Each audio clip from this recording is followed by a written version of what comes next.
നമസ്കാരം. നമ്മുടെയൊക്കെ അച്ഛനമ്മമാരോ അല്ലെങ്കിൽ കുടുംബത്തിലുള്ള മുതിർന്ന ആളുകള്, പ്രായമായ ആളുകള് ഒക്കെ അല്ലെങ്കിൽ നമുക്കറിയാവുന്ന പ്രായമായ ആളുകൾ പലരും ഇന്റർനെറ്റില്, വാട്സാപ്പിലും ഒക്കെ വരുന്ന പലതരത്തിലുള്ള മിസ്ഇൻഫർമേഷൻ ഒക്കെ വളരെ വേഗം വിശ്വസിക്കുന്നതായിട്ട് പലപ്പോഴും ഇന്റർനെറ്റ് വഴിയുള്ള സാമ്പത്തിക തട്ടിപ്പുകൾക്ക്, സ്കാമുകൾക്ക് പ്രായമായവരൊക്കെ ഇരയാവുന്നത്.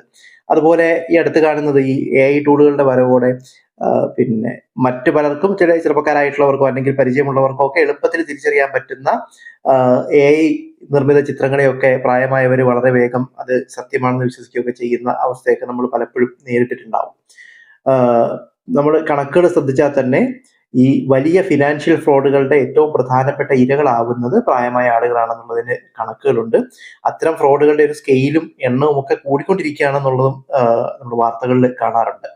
അതുപോലെ ആണ് ഈ മിസ്ഇൻഫർമേഷന്റെ കാര്യം. അപ്പോൾ 2019 മറ്റോ ഇലക്ഷൻ കാലത്ത് നടന്ന ഒരു പഠനം പറയുന്നത് വാട്സപ്പിലെ ഗ്രൂപ്പുകളിൽ വരുന്ന ഇമേജുകൾ അന്നത്തെ കണക്കിൽ ഏറ്റവും കുറഞ്ഞൊരു 13% ഫേക്ക് ആയിരുന്നു എന്നൊക്കെയുള്ളതാണ്.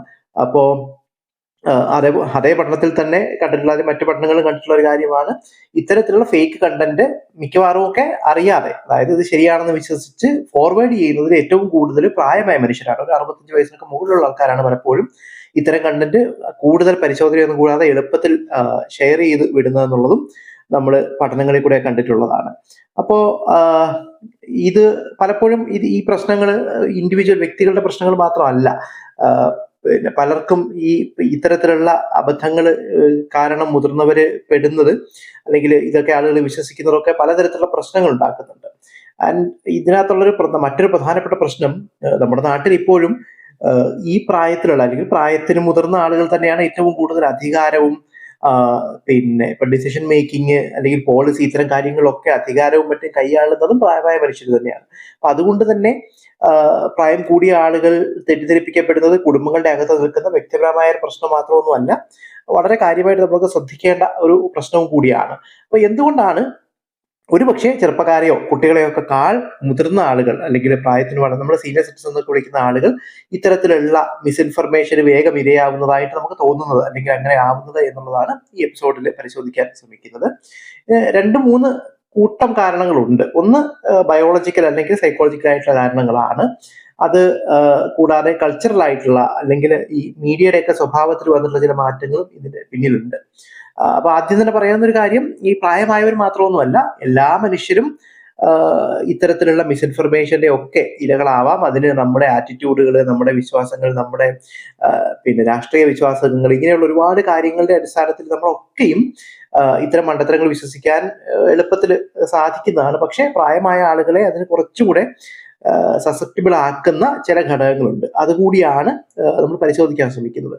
അപ്പൊ ഒന്ന്, ഈ ആവും തോറും ആളുകളില് ഇമോഷണൽ ആയിട്ടുള്ള പ്രോസസ്സിംഗ് ആണ്. എന്റെ തലച്ചോറിനെ ഈ ഇമോഷണൽ പ്രോസസ്സിംഗ് കൂടും എന്നുള്ളത് ഒരു പ്രധാനപ്പെട്ട കണ്ടെത്തലാണ്. അതായത് ഈ ഒരു പുതിയൊരു ഇൻഫർമേഷൻ, അത് ഏതെങ്കിലും തരത്തിൽ എന്ത് തരത്തിലുള്ള ഇൻഫർമേഷൻ ആയിക്കോട്ടെ, പുതിയൊരു തരം അല്ലെ പുതിയൊരു വിവരം നമ്മുടെ മുന്നിലേക്ക് എത്തുമ്പോൾ ഈ വിവരം ശരിയാണോ അല്ലയോ എന്ന് അനലൈസ് ചെയ്യുന്നതിന് പ്രായം കൂടിയ ആളുകൾ കൂടുതൽ ഇമോഷണൽ പ്രോസസ്സിംഗ് ഉപയോഗിച്ചുകൊണ്ടാണ് ഈ വിവരങ്ങളെ വിലയിരുത്തുന്നത്. അപ്പൊ അതുകൊണ്ട് തന്നെ ഏതെങ്കിലും തരത്തിൽ ഇമോഷണലി ചാർജ്ഡ് ആയിട്ടുള്ള, അവരെ വിഷമിപ്പിക്കുന്ന, അവരെ ദേഷ്യം പിടിപ്പിക്കുന്ന, അവരെ ഞെട്ടിക്കുന്ന വാർത്തകളൊക്കെ വരുമ്പോൾ പലപ്പോഴും അത്തരം വാർത്തകൾ കൂടുതൽ പിന്നെ വെരിഫിക്കേഷൻ നടത്താതെ തന്നെ പ്രായം കൂടിയ ആളുകൾ എളുപ്പത്തിൽ വിശ്വസിക്കാനോ അല്ലെങ്കിൽ അവയെ സത്യമാണെന്ന് ധരിക്കാനോ ഒരു സാധ്യതയുണ്ട്. അതുപോലെ സോഴ്സ് മോണിറ്ററിംഗ് എന്ന് പറയുന്നത് ഇൻഫർമേഷനെ പിന്നെ ഒരു വിവരം കാണുമ്പോൾ, അല്ലെങ്കിൽ ഒരു വാർത്തയോ അല്ലെങ്കിൽ അങ്ങനെ എന്തെന്ന് കാണുമ്പോൾ ഇത് എവിടുന്ന് വരുന്നതാണ് എന്നുള്ളത് അന്വേഷിക്കാനും അത് ഓർത്ത് വെക്കാനുമുള്ള ഒരു കഴിവ് പ്രായം കൂടുന്നതനുസരിച്ച് കുറഞ്ഞു വരാം. നമ്മൾ സോഴ്സ് മോണിറ്ററിംഗ് ഡെഫിസിറ്റ് എന്ന് പറയും. ഈ സോഴ്സ് മോണിറ്ററിംഗ് എന്ന് പറയുന്നത് പ്രായം കൂടുന്നതനുസരിച്ച് കുറഞ്ഞു വരാം. അതുകൊണ്ട് തന്നെ പലപ്പോഴും ഒട്ടും വിശ്വസനീയമല്ലാത്ത ഒരു സ്ഥലത്ത് നിന്ന് കണ്ട ഒരു വാർത്തയോ അല്ലെങ്കിൽ എന്തെങ്കിലും ഒരു ആരോപണമോ പോലും വളരെ വേഗം തന്നെ പ്രായമായ ആളുകൾ ഇത് എവിടെയാണ് കണ്ടത് എന്നത് മറന്നു പോവുകയും, എന്നാൽ ആ കണ്ട വിവരം എന്താണോ അത് മാത്രം ഓർമ്മയിലിരിക്കുകയും ചെയ്യും. അപ്പൊ പലപ്പോഴും ഈ ആളുകളെ പറ്റിയുള്ള ആരോപണങ്ങളോ അങ്ങനെയൊക്കെയുള്ള വളരെ ജനറൽ ആയിട്ടുള്ള പല സ്റ്റേറ്റ്മെന്റുകളും ഒക്കെ സോഴ്സുകൾ ഏതാണ് എന്ന് ഓർക്കാതിരിക്കുകയും, എന്നാൽ ആ കണ്ട വിവരം എന്താണെന്ന് മാത്രം ഓർത്തിരിക്കുകയും ചെയ്യുന്ന ഒരു അവസ്ഥയുണ്ടാവും. അതുപോലെ ഒരു പോസിറ്റിവിറ്റി ബയാസ് എന്ന് പറയുന്ന ഒരു പ്രശ്നം ഉണ്ട്. പ്രായം കൂടുന്നതനുസരിച്ച് അത് കൂടി വരുന്ന ഒന്നാണ്. അതായത് പിന്നെ വ്യക്തത കുറവുള്ള പല ഇൻഫർമേഷനെയും അല്ലെങ്കിൽ പല മെസ്സേജുകളെയും അത് ശരിയായിരിക്കും അല്ലെങ്കിൽ അത് അങ്ങനെ തന്നെ ആയിരിക്കും എന്ന് വിശ്വസിക്കാനുള്ള ഒരു ബയസ് പ്രായമായ ആളുകളിൽ കുറച്ച് കൂടുതലാണ്. അതുപോലെ ഈ പ്രീഫ്രണ്ടൽ കോർട്ടക്സിനകത്തുള്ള കണക്ടിവിറ്റികളുടെ ചില പ്രശ്നങ്ങൾ പ്രായം കൂടുന്നതനുസരിച്ച് കൂടിക്കൊണ്ടിരിക്കും എന്നുള്ളതും, അത് പലപ്പോഴും വിവരങ്ങളുടെ ട്രസ്റ്റ് വർത്തിനെസ്, വിശ്വാസ്യതയെ പരിശോധിക്കാനുള്ള കഴിവ് പ്രായമായവരിൽ കുറയ്ക്കാനുമുള്ള സാധ്യതയുണ്ട്. അത് ഈ ഫിനാൻഷ്യൽ സ്കാമുകളിലൊക്കെ ആളുകൾ പെട്ടുപോകുന്നതുമായിട്ട് ബന്ധപ്പെട്ട ചില പഠനങ്ങളിലും ചില ലേഖനങ്ങളിലും ഒക്കെ ഈ ഒരു പ്രശ്നം വളരെ കാര്യമായിട്ട് ചൂണ്ടിക്കാണിക്കപ്പെടാറുണ്ട്. അതായത് ഈ പ്രീഫ്രണ്ടൽ കോർട്ടക്സിനകത്ത് വരുന്ന അത് മറ്റൊരുപാട് മേഖലകളിൽ അവർക്ക് ഈ പ്രശ്നങ്ങൾ പ്രായമായവർക്ക് കൂടുന്നുണ്ടാവും.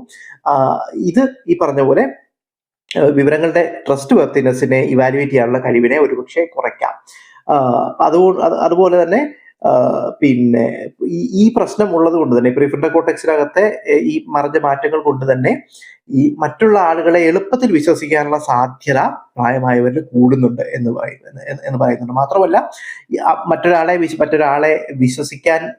വിശ്വസിക്കരുത് എന്ന് കാണിക്കുന്ന തെളിവ് വന്നാൽ പോലും ആ തെളിവുകളെ കൃത്യമായി ഉപയോഗിച്ച് അവരുടെ വിശ്വാസ്യതയെ പറ്റിയുള്ള ഇവരുടെ വിലയിരുത്തൽ കുറയ്ക്കാൻ, അല്ലെങ്കിൽ അവരത്ര വിശ്വസിക്കാൻ പാടില്ല, അവരെ ഒന്ന് സംശയിക്കണം എന്നുള്ള, അല്ലെങ്കിൽ അത്തരം മെസ്സേജുകളെ കൂടുതൽ ശ്രദ്ധയോടെ കൈകാര്യം ചെയ്യണം എന്നുള്ള തരത്തിലേക്ക് ഇവരുടെ ഇവാലുവേഷൻസിനെ അഡ്ജസ്റ്റ് ചെയ്യാനും പ്രായമായവർക്ക് പ്രയാസം വരും. എന്ന് പറഞ്ഞാൽ ഒരാളെ അല്ലെങ്കിൽ ഒരു സോഴ്സിനെ ഒക്കെ ഒരു തവണ വിശ്വസിച്ചാൽ ആ സോഴ്സ് വിശ്വസനീയമല്ല എന്ന തെളിവ് വന്നാൽ പോലും അതിനനുസരിച്ച് അതിൽ വ്യത്യാസം വരുത്താൻ പ്രായമായവർക്ക് മറ്റുള്ളവരെ അപേക്ഷിച്ച് കുറച്ച് പ്രയാസം കൂടുതലാണ്. ഇതൊക്കെയും ബയോളജിക്കലായിട്ടുള്ള അല്ലെങ്കിൽ സൈക്കോളജിക്കലായിട്ടുള്ള കാരണങ്ങളാണ്.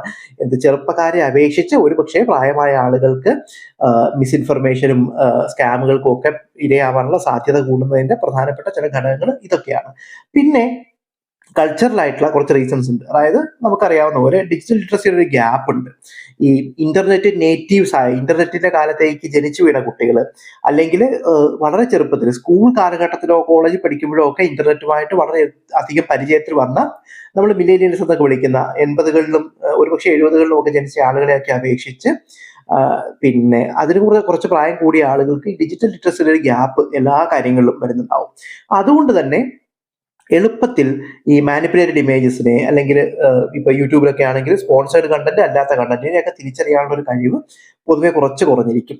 അത് ഡിജിറ്റൽ ലിറ്ററസി മെച്ചപ്പെടുത്തുന്നതുകൊണ്ട് പിന്നെ അത് ആ വിടവ് നികത്താൻ പറ്റുന്നതാണ്. പക്ഷെ സ്വാഭാവികമായിട്ട് ഒരു പ്രത്യേക ഏജ് ഗ്രൂപ്പിൽ പെട്ടാൽ അതിന് മുകളിലുള്ള ആളുകൾക്ക് ഈ ഒരു ബുദ്ധിമുട്ട് ഉണ്ടാവാറുണ്ട്. അതുപോലെ പ്രയർ എഡ്യൂക്കേഷൻ, അതായത് ഇന്റർനെറ്റ് വരുന്നതിന് മുമ്പുള്ള കാലത്ത് അല്ലെങ്കിൽ ഈ വ്യക്തികളുടെ എഡ്യൂക്കേഷണൽ അറ്റൈൻമെന്റ് എന്ന് പറയുന്നത് ഈ പ്രശ്നത്തിന് ഒട്ടും കുറയ്ക്കുന്നില്ല, അല്ലെങ്കിൽ ഈ ഒരു ബുദ്ധിമുട്ട് ഒട്ടും കുറയ്ക്കുന്നില്ല എന്നുള്ളതാണ് നമുക്ക് ചില പഠനങ്ങൾ പറയുന്നത്. അതായത് പ്രത്യേകിച്ചും ഹെൽത്ത് ഇൻഫർമേഷനുമായിട്ടൊക്കെ ബന്ധപ്പെട്ടുള്ള ആരോഗ്യവുമായിട്ടൊക്കെ ബന്ധപ്പെട്ടുള്ള മിസ്ഇൻഫർമേഷൻ ആളുകൾ വിശ്വസിക്കുന്നതായിട്ട് എന്നെ സംബന്ധിച്ച പഠനങ്ങൾ പറയുന്നത് വിദ്യാഭ്യാസം കൂടുതലുണ്ട് അല്ലെങ്കിൽ വേറെ ഏതെങ്കിലും ഒരു മേഖലയിൽ വിദ്യാഭ്യാസം കൂടുതലുണ്ട് എന്നുള്ളത്, ഒരുപക്ഷെ റിട്ടയർഡ് IAS കാരനോ IPS കാരിയോ ഒക്കെ ആണ് എന്നുള്ളത് പോലും ഇത്തരത്തിലുള്ള മിസ്ഇൻഫർമേഷൻ വിശ്വസിക്കുന്നതിന് ഒരു തടസ്സമല്ല എന്നുള്ളതാണ്. അതുപോലെ ഇപ്പം ഇന്ത്യയിലൊന്നും അത്തരം പഠനങ്ങൾ നടന്നിട്ടില്ല. ഇപ്പൊ വെസ്റ്റേൺ റിസർച്ചിൽ ഈ പിന്നെ കൺസർവേറ്റീവ് എന്നൊക്കെ കരുതപ്പെടുന്ന കുറച്ച് യാഥാസ്ഥിതിക രാഷ്ട്രീയ ചിന്താഗതികൾ വെച്ച് പുലർത്തുന്ന ആളുകൾക്ക് ഈ മിസ്ഇൻഫർമേഷനുകൾ വിശ്വസിക്കാനുള്ള സാധ്യത കുറച്ച് കൂടുതലാണ് എന്നുള്ള പഠനങ്ങൾ വെസ്റ്റേൺ കോണ്ടെക്സ്റ്റിൽ നിന്ന് വന്നിട്ടുണ്ട്. ഇന്ത്യയിലും ഒന്നും അത്തരം പഠനങ്ങൾ നടന്നിട്ടുള്ളതായിട്ട് നമുക്ക് അറിയില്ല. ഇതൊക്കെയും ഈ പറഞ്ഞ കുറച്ച് കൾച്ചറൽ അല്ലെങ്കിൽ റീസൺസ് ആണ്. ഇത് കൂടാതെ നമ്മൾ മീഡിയയുടെ ഒരു സ്വഭാവത്തെ പറ്റി നോക്കിയാൽ, അല്ലെങ്കിൽ ഇൻഫർമേഷൻ സോഴ്സുകളുടെ ആളുകൾ എവിടെ നിന്നാണ് ഇൻഫർമേഷൻ കണ്ടെത്തുന്നത് എന്നുള്ള സോഴ്സുകളുടെ ഒരു സ്വഭാവം പരിശോധിച്ചാൽ തന്നെ ഒരു 1950കൾ മുതൽ ഇങ്ങോട്ട്, അല്ലെങ്കിൽ ഇപ്പോഴത്തെ നമുക്കറിയാവുന്ന ഏറ്റവും മുതിർന്ന ആളുകൾ ജീവിച്ചിരിക്കുന്ന കാലത്ത് മുതൽ ഇങ്ങോട്ട് ഒരു 1980കൾ വരെ ഇൻഫർമേഷൻ സോഴ്സ് എന്ന് നമ്മൾ വിളിക്കുന്ന സാധനങ്ങൾ വളരെ ലിമിറ്റഡ് ആയിരുന്നു. നമുക്ക് എവിടെ നിന്നൊക്കെയാണ് വിവരങ്ങൾ കിട്ടിയിരുന്നത്? അത് പ്രിന്റഡ് ആയിട്ടുള്ള പത്രങ്ങളിൽ നിന്ന്, പ്രിന്റഡ് ആയിട്ടുള്ള പുസ്തകങ്ങളിൽ നിന്ന്, TV ന്യൂസ്, റേഡിയോ ന്യൂസ്, ഇങ്ങനെയൊക്കെയുള്ള വളരെ കുറച്ച് ആധികാരിക സോഴ്സുകളിൽ നിന്ന് മാത്രമാണ് മനുഷ്യർ വിവരങ്ങൾ കൊണ്ടുവന്നിരുന്നത്. ഈ പറഞ്ഞ സോഴ്സുകളൊക്കെയും ഏതെങ്കിലും തരത്തിലുള്ള ഒരു എഡിറ്റോറിയൽ ഓവർസൈറ്റ് ഉണ്ടായിരുന്നവയാണ്. എല്ലാ പത്രങ്ങൾക്കും എല്ലാ പുസ്തകങ്ങൾക്കും ഒക്കെ ഈ എഡിറ്റോറിയൽ ഓവർസൈറ്റും മറ്റുമൊക്കെ ഉണ്ടായിരുന്നു. അങ്ങനെ ഒരു എഡിറ്റോറിയൽ ഓവർസൈറ്റ് ഇല്ലാതെ എന്തും പ്രസിദ്ധീകരിച്ചു വിടുന്ന ഒരു മാധ്യമത്തിനും വലിയ നിലനിൽപ്പും ഉണ്ടായിരുന്നില്ല. പക്ഷെ ഇന്ന് അതുകൊണ്ട് തന്നെ ഈ ഫാക്ട് ചെക്ക് ചെയ്യുക എന്നൊക്കെ ഉള്ളത് ഒരു തരത്തിലുള്ള ലീഗൽ ലയബിലിറ്റി ആയിരുന്നു. പത്രങ്ങളിൽ വരുന്ന വാർത്തകൾക്ക് ചെറിയ തെറ്റുകൾ വന്നാൽ പോലും പിറ്റേ ദിവസത്തെ പത്രത്തിൽ ഇവരൊക്കെ തിരുത്തു കൊടുത്തിരുന്ന ഒരു കാലം ഉണ്ടായിരുന്നു. ആ കാലത്ത് ജനിച്ചു വന്നവരാണ്, അല്ലെങ്കിൽ വളർന്നു വന്നവരാണ് നമ്മളിപ്പോൾ മുതിർന്നവർ എന്ന് വിളിക്കുന്ന ആളുകൾ. പക്ഷെ ഇപ്പോഴത്തെ ഒരു പ്രശ്നം എന്ന് പറഞ്ഞാൽ ഇവരുടെ നമ്മുടെ മുന്നിലെത്തുന്ന ഇൻഫർമേഷൻ അന്നത്തെ അവർക്ക് വിശ്വസനീയമായിരുന്ന ഫോർമാറ്റുകളുടെ കൂട്ട് തന്നെ അതുപോലെയുള്ള ഫോർമാറ്റുകൾ തന്നെയാണ് ഇപ്പോഴും വരുന്നത്. അതായത് വളരെ പച്ചയ്ക്ക് പിന്നെ വർഗീയതയോ അല്ലെങ്കിൽ കള്ളങ്ങളോ ഒക്കെ എന്താണ് ഉണ്ടാക്കി വിടുന്ന യൂട്യൂബ് ചാനലുകൾ പോലും ഇത് പ്രസന്റ് ചെയ്യുന്നത് പണ്ടത്തെ ദൂരദർശനെ പോലെ തന്നെ ഒരു മേശയുടെ പുറകിൽ ഒരാൾ ഇരുന്നുകൊണ്ടൊക്കെ നമ്മളോട് നേരിട്ട് സംസാരിക്കുന്ന രൂപത്തിൽ തന്നെയാണ്. അപ്പൊ അതുകൊണ്ട് തന്നെ ഈ സോഴ്സുകളുടെ അല്ലെങ്കിൽ അന്നത്തെ പോലെ ആധികാരികമെന്ന് തോന്നുന്ന അല്ലെങ്കിൽ ആധികാരികം പോലെ പ്രസന്റ് ചെയ്യപ്പെടുന്നതിന് എല്ലാത്തിനെയും അതുപോലെ വിശ്വസിക്കരുത് എന്നുള്ള ഒരു സ്വാഭാവികമായ അറിവ് പലപ്പോഴും പ്രായമായ ആളുകൾക്ക് കുറവായിരിക്കും. അല്ലെങ്കിൽ മാത്രമല്ല, ഇവർ വളരെ വിശ്വസനീയമായി ശീലിച്ച ഒരുപാട് സോഴ്സുകളിൽ നിന്ന് പോലും ഇപ്പോൾ വിശ്വസിക്കാൻ കഴിയാത്ത വാർത്തകൾ വരുന്നുണ്ടാവും. പക്ഷെ അതിനെ അങ്ങോട്ട് തിരിച്ചറിയാനും ഇത് ഒരു സംശയത്തോടെ കാണാനും ഒരു പക്ഷേ ഈ പറഞ്ഞ ചരിത്രപരമായിട്ടുള്ള ഇവർ വളർന്നു വന്ന കാലഘട്ടത്തിൽ ഇവർ കണ്ടിരുന്ന പിന്നെ വാർത്താ സോഴ്സുകളുടെ സ്വഭാവവും ഇപ്പോഴത്തെ വാർത്താ സോഴ്സുകളുടെ സ്വഭാവവും തമ്മിൽ തിരിച്ചറിയാനുള്ള ഒരു പ്രയാസവും കൂടി പ്രായമായ ആളുകൾക്ക് ഉണ്ടാവുന്നുണ്ടാവും. ഇതൊക്കെയാണ് പൊതുവിൽ പ്രായമായ മനുഷ്യർ, സീനിയർ സിറ്റിസൺസ് ആയിട്ടുള്ള ആളുകൾ മറ്റുള്ളവരെ അപേക്ഷിച്ച് ഒരുപക്ഷെ ഈ മിസ്ഇൻഫർമേഷനും സ്കാമുകൾക്കും ഒക്കെ ഇരയാവാനുള്ള സാധ്യത കൂട്ടുന്ന ചില ഘടകങ്ങൾ. എന്ത് ചെയ്യാൻ പറ്റും എന്നുള്ളതും കൂടി നമ്മൾ ആലോചിക്കേണ്ടതുണ്ട്. സാക്ഷരത ഒരു പ്രധാനപ്പെട്ട കാര്യമാണ്. നേരത്തെ പറഞ്ഞ പോലെ ഡിജിറ്റൽ സാക്ഷരത വർദ്ധിപ്പിക്കുക എന്നുള്ളത് ഒരു പൊതുവിലുള്ളൊരു നല്ല പിന്നെ സോഴ്സ് തന്നെയാണ്. പക്ഷെ അത് ഇപ്പൊ സീനിയർ സിറ്റിസൺസിനുള്ള ഡിജിറ്റൽ സാക്ഷരതാ പരിപാടികൾ അവരുടെ പ്രായത്തിനെയും ഞാൻ നേരത്തെ പറഞ്ഞ അവരെന്ത് തരം മാധ്യമങ്ങളെയാണ് കണ്ടു ശീലിച്ചത്, അവരുടെ പിന്നെ അവരെങ്ങനെയൊക്കെയാണ് ഇതിനെ വിശ്വസിക്കുന്നത് എന്നൊക്കെയുള്ള കാര്യങ്ങളെ കണക്കിലെടുത്തുകൊണ്ടുള്ള ടാർഗറ്റഡ് ആയിട്ടുള്ള ഡിജിറ്റൽ ലിറ്ററസി ക്യാമ്പയിനുകൾക്ക് ഈ മിസ്ഇൻഫർമേഷനുകൾക്കെതിരെ വാക്സിനായിട്ട് എന്താണ് പിന്നെ ഇത് വർക്ക് ചെയ്യാൻ കഴിയുമെന്നുള്ളത് പല പരീക്ഷണങ്ങൾ തെളിയിച്ചിട്ടുണ്ട്. ഇന്ത്യയിൽ അങ്ങനെ അധികം ഉണ്ടായിട്ടില്ല, പക്ഷെ മറ്റു പല സ്ഥലങ്ങളിലും നടത്തിയിട്ടുള്ള ടാർഗറ്റഡ് ആയിട്ടുള്ള ഡിജിറ്റൽ ലിറ്ററസി ക്യാമ്പയിനുകൾ വളരെ കാര്യമായിട്ട് തന്നെ ആളുകൾക്ക് ഇതിന് ഈ എന്താണ് ഇത്തരം മിസ്ഇൻഫർമേഷനിൽ നിന്ന് രക്ഷപ്പെടാനുള്ള കഴിവുണ്ടാക്കി കൊടുത്തായിട്ട് കാണുന്നുണ്ട്. അതിന് പലപ്പോഴും വിദഗ്ധർ ചൂണ്ടിക്കാണിക്കുന്ന ഒരു വഴി ചെറിയ കുട്ടികളെ, അതായത് മുത്തശ്ശിമാരെ സോഷ്യലൈസ് ചെയ്യാൻ, അവരെ ട്രെയിൻ ചെയ്യാൻ പേരക്കുട്ടികളെ, ഗ്രാൻഡ് ചിൽഡ്രനെ ഉപയോഗിക്കുക എന്നുള്ളത് വളരെ കാര്യമായിട്ട് ചൂണ്ടിക്കാണിക്കപ്പെടുന്ന ഒരു വഴിയാണ്. അപ്പൊ അതുമായിട്ട് ബന്ധപ്പെട്ട ചില പഠനങ്ങളിൽ പറയുന്നത് കുട്ടികൾക്ക്, അതായത് ഈ പഠിപ്പിക്കുന്ന ടീച്ചർമാരായ കുട്ടികൾക്ക്, കൊച്ചുമക്കൾക്ക് ആവശ്യത്തിന് ക്ഷമയില്ല എന്ന് പലപ്പോഴും മുതിർന്ന ആളുകൾ പരാതിപ്പെടുന്നത്. അത് ഈ പറഞ്ഞ പോലെയാണ്, മുതിരും തോറും പ്രായം കൂടും തോറും ആളുകൾക്ക് കാര്യങ്ങൾ പഠിക്കാൻ കൂടുതൽ സമയമൊക്കെ വേണ്ടി വരും. അത് പലപ്പോഴും കുട്ടികൾക്ക് കൊടുക്കാൻ കഴിയുന്നില്ല എന്നുള്ള പരാതികൾ ഇത്തരത്തിലുള്ള ചില പരീക്ഷണങ്ങളിൽ നിന്ന് മുതിർന്ന ആളുകൾ പറഞ്ഞിട്ടുണ്ട്. ഈ പറഞ്ഞ പഠിപ്പിക്കാൻ നിയോഗിക്കപ്പെട്ട കുട്ടികൾക്ക് പലപ്പോഴും ക്ഷമ കുറവാണ് എന്നുള്ളത്. അപ്പൊ അത് അങ്ങനെ ക്ഷമയോടെ മുതിർന്ന ആളുകളെ ഈ ഡിജിറ്റൽ ലിറ്ററസിയിലേക്ക് കൊണ്ടുവരാൻ കുട്ടികൾക്ക് ട്രെയിനിങ് കൊടുത്തുകൊണ്ട് നടത്തുന്ന ഡിജിറ്റൽ ലിറ്ററസി ക്യാമ്പയിനുകൾക്ക് ഒരുപക്ഷെ കുറെ കാര്യങ്ങളിൽ ഗുണം ചെയ്യാൻ കഴിയും.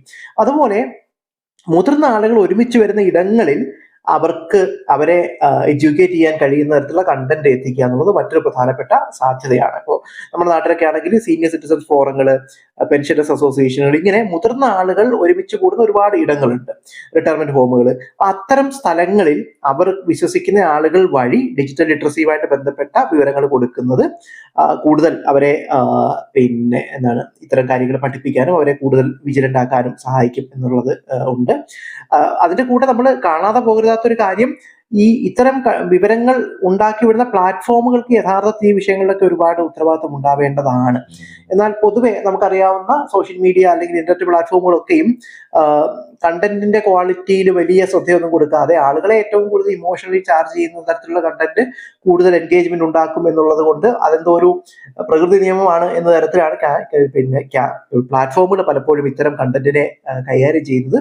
അതിനെതിരെ യഥാർത്ഥത്തിൽ ഒരു പുഷ് ബാക്ക് വേണ്ടതാണ്. അതായത് സമൂഹത്തോട് ലാഭം ഉണ്ടാക്കുക എന്നുള്ളതിനുപരി പൊതുസമൂഹത്തോടും മനുഷ്യരാശിയോടും ഒക്കെ എല്ലാ പ്ലാറ്റ്ഫോമുകൾക്കും ചില ഉത്തരവാദിത്തങ്ങളുണ്ട്. അത് അവ നിർവഹിക്കുന്നുണ്ട് എന്ന് ഉറപ്പാക്കേണ്ട ഉത്തരവാദിത്തം ലോകത്തിലുള്ള പൊതുവെയുള്ള പൊതുസമൂഹത്തിന് കൂടി ഉണ്ട്. അതുകൂടെ മറന്നുകൊണ്ട് മുതിർന്ന ആളുകളുടെ പ്രശ്നമായിട്ടോ അവരെ രക്ഷിക്കേണ്ട വഴിയായിട്ടോ മാത്രമല്ല നമ്മൾ ഇതിനെ കാണേണ്ടത്. അത് പ്ലാറ്റ്ഫോമുകളുടെ, നമ്മുടെ ഡേറ്റയും നമ്മുടെ അറ്റൻഷനും ഒക്കെ ഉപയോഗിച്ച് ലാഭം ഉണ്ടാക്കുന്ന പ്ലാറ്റ്ഫോമുകളുടെ ഒരു ഉത്തരവാദിത്തം എന്ന തരത്തിൽ കൂടി നമ്മൾ അതിനെ ഫ്രെയിം ചെയ്ത് കാണേണ്ടതുണ്ട് എന്നുള്ളത് കൂടി ഒരു പ്രധാനപ്പെട്ട ഘടകമാണ് എന്ന് ഞാൻ വിചാരിക്കുന്നു.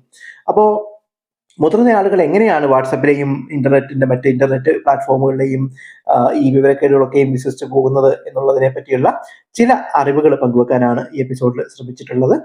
ഒന്നുകൂടി പറയുന്നു, മുതിർന്നവർ മാത്രമൊന്നുമല്ല, എല്ലാ മനുഷ്യരും ഇത്തരത്തിലുള്ള പ്ലാറ്റ്ഫോമുകളിൽ വരുന്ന മിസ്ഇൻഫർമേഷൻ ഇരയാവാനുള്ള സാധ്യതയുണ്ട്. മുതിർന്ന ആളുകൾക്ക് കൾച്ചറലായ, ബയോളജിക്കലായ, സൈക്കോളജിക്കലായ കാരണങ്ങൾ കൊണ്ട് അല്പം വൾനറബിലിറ്റി കൂടുതലുണ്ട് എന്ന് മാത്രമേ ഉള്ളൂ. നമ്മളെല്ലാവരും ശ്രദ്ധിച്ചിരിക്കേണ്ട ഇത് തന്നെയാണ് ഇന്റർനെറ്റിലും മറ്റുമുള്ള വിവരങ്ങളെ കൺസ്യൂം ചെയ്യുമ്പോൾ എന്നുകൂടി ഓർമ്മിപ്പിച്ചുകൊണ്ട് നിർത്തുന്നു. നന്ദി.